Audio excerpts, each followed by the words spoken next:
네, 안녕하세요. 오늘은 우리 한국 주식시장이 이제 앞으로 다시 기대가 된다는 측면에서 이제 저희가 한번 얘기를 해보려고 하는데요. 특히 저희 KCGI 자산운용에서는 성장주를 지금은 봐야 되는 그런 시기다, 이렇게 저희는 생각을 하고 있습니다. 지금 한국 증시가 여러분들 기억하시는지 모르겠지만 작년에 특히 여름 이후로 굉장히 외국인들이 계속 매도세로 일관을 해왔습니다. 그러다 보니까 이제 전 세계 증시 중에서 가장 부진했던 증시 중에 하나인데요. 올해 들어서 2025년 3월에 코스피 지수가 한 2,400까지 떨어졌었거든요. 근데 과거에 보시면은 코스피 지수가 8배에서 한 15배 사이의 그 밴드에서 움직였습니다. 시장이 굉장히 부진했을 때는 8배, 고점에서는 한 15배까지 이제 갔었었고 2,400이 한 8배 정도에 해당하는 상황이었습니다. 그 이후로 주가가 지금은 상승 추세로 지금 전환이 되면서 지금 한 2,800을 지금 넘보는 수준까지 지금 올라와 있습니다. 어떻게 보면은 시장은 이제 바닥을 찍고 이제 본격적인 이제 대세 상승기로 접어드는 그런 시기가 이제 오지 않았나, 이렇게 생각을 하고 있습니다. 저희가 과거에도 보면은 이렇게 시장이 침체기를 지나서 이제 대세 상승기로 전환되는 이 시기에 주가 상승을 주도했던 거는 단연코 성장주였습니다. 이번에도 과거와 마찬가지로 결국은 성장이 이제 많이 나오는 이런 성장 기업들이 결국은 주도주가 많이 나올 것이고, 이것이 대세 상승의 주역은 성장주다. 그래서 저희가 이제는 성장주라는 제목으로 저희가 오늘 토론을 또 이끌어 보려고 합니다.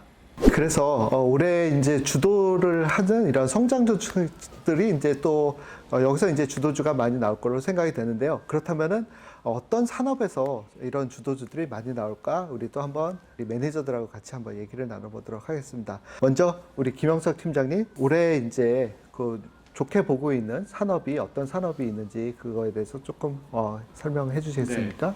저는 반도체부터 좀 먼저 얘기를 해보려고 해요. 아무래도 한국 시장에서 가장 시장비 좀 큰 섹터이기도 하고, 올해 반도체 여전히 좀 다양한 의견들이 많습니다. 이렇게 의견이 하나로 모아지지 않고 뭐 좋다 나쁘다에 대한 의견들이 다양한 것 자체가 이제 이 시장에서 저희가 좀 수익을 노릴 만한 그런 기회가 또 많이 있다라고 또 생각이 되는데요. 반도체는 이제 크게 두 가지로 나눌 수 있을 것 같아요. 이제 HBM으로 대두되는 이런 그 첨단 AI 반도체 쪽, 그 다음에 이제 전통적인 D램 낸드의 레거시 반도체하고. 사실 HBM은 어떻게 보면 좀 편합니다. 이번에 엔비디아도 굉장히 좋은 실적과 가이던스를 또 발표를 했었고요.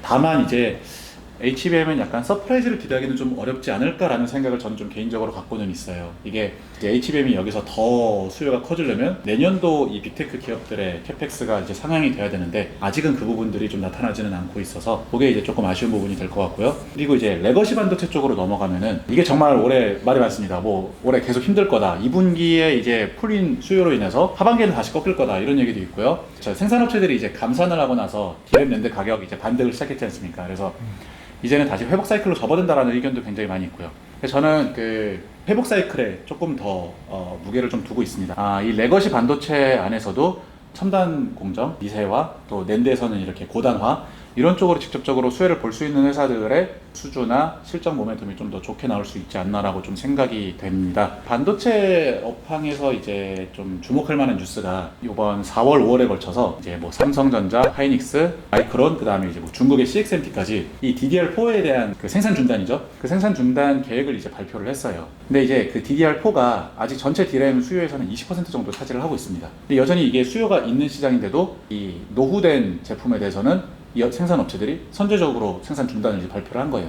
근데 이게 좀 여러 가지를 이렇게 좀 함의를 가지고 있다라고 생각이 되는데, 과거의 DDR3 같은 경우에는 수요 비중이 한 10%까지 낮아진 후에도 한 5년 뒤에 이 업체들이 생산 중단을 발표를 했었거든요. 이번에는 아직 수요 비중이 20%가 되는데도 굉장히 이례적으로 먼저 생산 중단을 발표를 한 거고, 이게 어떻게 보면은 이 레거시 반도체에서도, 일반적인 이 메모리 반도체에서도 이 생산업체들이 좀 더 이 첨단 공정으로, 첨단 제품으로 좀 더 빠르게 마이그레이션에서 넘어가려고 하는 그런 의지가 좀 있다라고 생각이 되고요. 그러면 결국 이 레거시 반도체에서 수요가 회복이 나타나는 것도 이런 공정 첨단화, 그러니까 과거처럼 맹목적으로 팹을 많이 짓고 이런 투자 사이클하고는 좀 달라질 수 있을 것 같아요. 그래서 이런 첨단 공정, D램은 더 미세화, 낸드는 더 고단화, 이런 측면에서 수혜를 볼 수 있는 기업들은 올해 하반기에 어떻게 보면 이 반도체 시장에서 좀 상당히 좀 두각을 볼 수 있지 않나 좀 그렇게 좀 생각이 됩니다. 사실은 반도체 같은 경우가 대표적인 이제 시클리컬 산업이라고 볼 수 있는데요.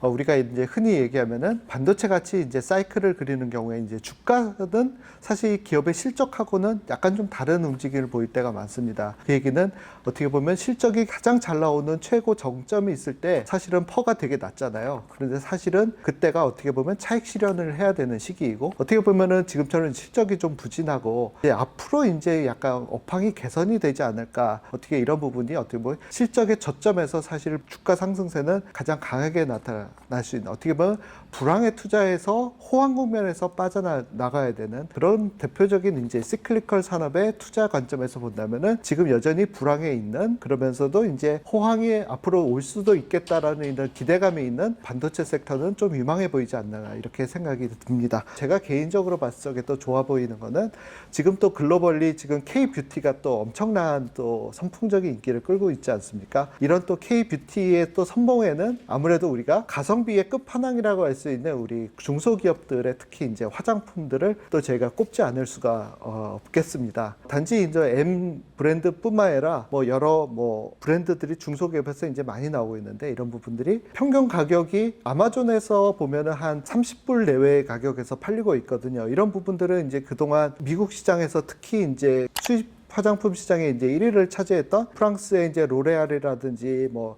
랑콤이라든지 이런 브랜드들의 이제 평균 가격대가 보면은 200불 아니면 300불 이 정도에 이르는 걸 보면은 거의 10분의 1 가격밖에는 안 되거든요. 그렇다 보니까 이런 부분이 최근에 이제 관세 영향으로 인해서 소비자들의 주머니들이 그렇지 않아도 이제 가격 인상이 관세로 인해서 이어질 텐데, 그러면은 이런 부분들이 K-뷰티가 더 확산되는데 오히려 더 촉매제가 되지 않을까, 이렇게 저는 생각을 하고 있습니다. 다음으로는 이제 우리가 이제 러시아하고 또 우크라이나 전쟁 이후에 또 그 한국의 어떤 그 방위 산업에 대해서 저희가 또 얘기를 하지 않을 수가 없는데요. 이 부분에 대해서 우리 강예슬 매니저는 어떻게 전망하고 계신지 한번 들어보도록 하겠습니다.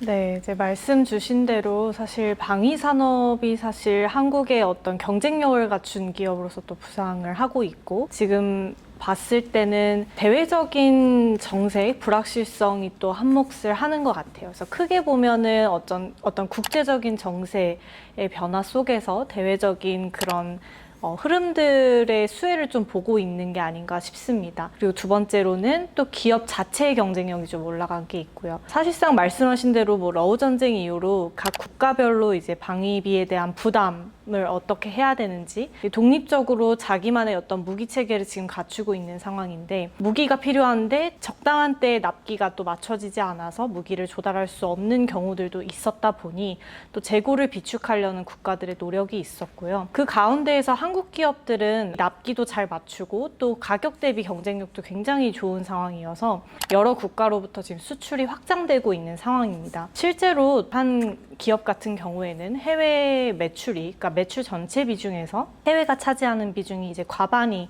넘어가고 있는 상황이고요. 또 다른 뭐 경쟁사들도 점차 이제 해외 쪽 매출 비중이 이제 늘어나면서 매출과 이익이 모두 개선되는 모습을 보이고 있습니다. 실제로 이러한 상향세에 힘입어서 또 영업이익 추정치도 작년 대비해서 거의 50% 이상 또 상승하고 있는 모습을 보여주고 있습니다. 그래서 사실상 전쟁 이후에 또 각 국가별 그 니즈에 따라서 또 재고를 비축하려는 그런 정세의 흐름에 더해져서 한국 기업들의 어떤 납기 경쟁력, 이러한 부분들이 또 부각이 되면서 기업들의 실적이 또 좋아지고 있는 국면이 아닌가 싶습니다. 그래서 저는 이러한 정세의 불확실성을 또 잘 이용을 했다고 보여지는데, 뭐 앞으로도 해외 수출이 늘어나면, 그러니까 사실상 뭐 방위 산업뿐만이 아니고 어떠한 산업이든 내수에 좀 포커스가 많이 되어 있는 기업들은 또 매출 성장이 제한될 수도 있는데, 오히려 해외로 좀 확장이 되면서 기업들의 또 체질이 올라가고 있는 그런 상황이 좀 연출이 되고 있어서 산업의 성장의 수혜 플러스 또 저희 자체 기업의 경쟁력 부분에서 모두 좋다고 보고 있습니다.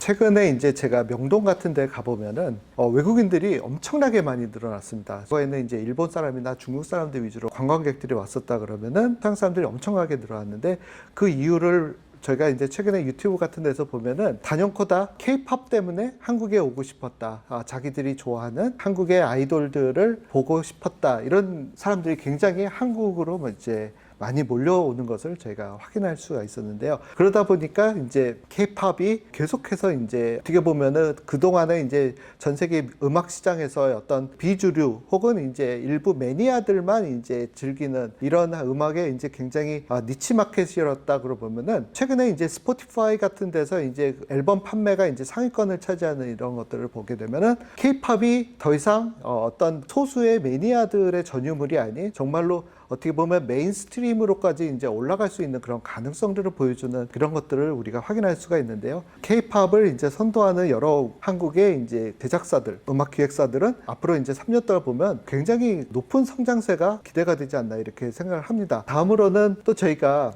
최근에 이제 러시아로부터의 어떤 이런 싼 천연가스가 이제 공급이 유럽 쪽으로 되지 않으면서 LNG에 대한 수요가 또 굉장히 늘어나고 있는데 이 부분에 대해서 또 김영석 팀장께서는 그 LNG 수요와 또 그거를 또 운반하는 이런 조선업에서의 여러 LNG 캐리어의 한국 조선 회사들의 어떤 장기적인 경쟁력 그리고 수익성 뭐 이런 것들에 대해서 어떻게 생각하시는지 한번 좀 얘기를 해주시죠. 예, 그 한국 배 잘 만들죠. 거북선의 나라.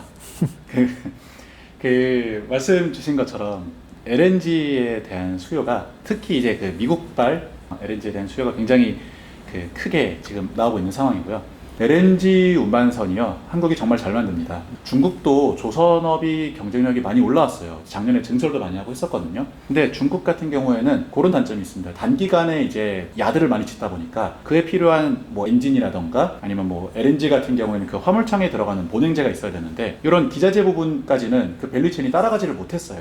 그러다 보니까는 한국 조선업의 경쟁력이 이런 공고한 밸류체인 이런 측면에서 상당히 경쟁력이 있다라고 좀 생각을 하고 있고요.